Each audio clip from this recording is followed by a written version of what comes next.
সহ সভাপতি আমাদের জাতীয় প্রেস ক্লাবে অনুষ্ঠিত হলো জাতি গঠনে কবি ও লেখকদের ভূমিকা শীর্ষক আলোচনা সভা। আয়োজনে কাব্য সাহিত্য সুধায় শ্রোতাদের মুগ্ধ করেন দেশের গুণী কবি, লেখক ও সাংবাদিকেরা। কেমন আছো স্বজন হারা রক্ত ভেজা প্রিয় আমার দেশ, কেমন আছো?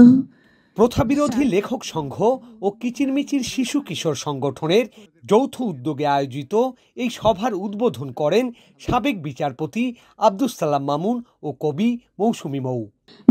জাতিকে বাদ দিয়ে রাষ্ট্রকে কল্পনা করা যায় না। রাষ্ট্র কেবল মাত্র একটি ভৌগোলিক ভূখণ্ড, একটি ভৌগোলিক সীমারেখা। তবে যে জাতি সাহিত্য সংস্কৃতিতে উন্নত, সে রাষ্ট্র কিন্তু কখনো পিছিয়ে পড়তে পারে না।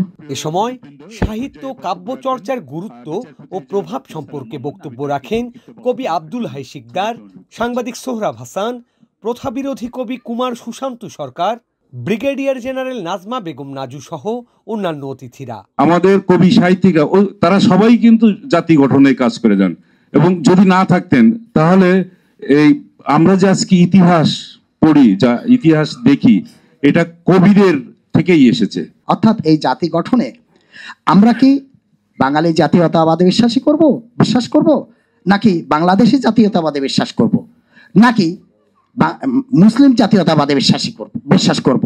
এই প্রশ্নটা ওনাদের। আমার সবচেয়ে ভালো লেগেছে, দেখেন 5ই আগস্টে যখন চলে গেল শেখ হাসিনা, এখান থেকে বিতাড়িত হয়ে পালিয়ে, সুন্দরতা একটা ফুল কিন্তু হিন্দু মুসলমান বৌদ্ধ খ্রিস্টান সকলেই পছন্দ করে না, নাকি?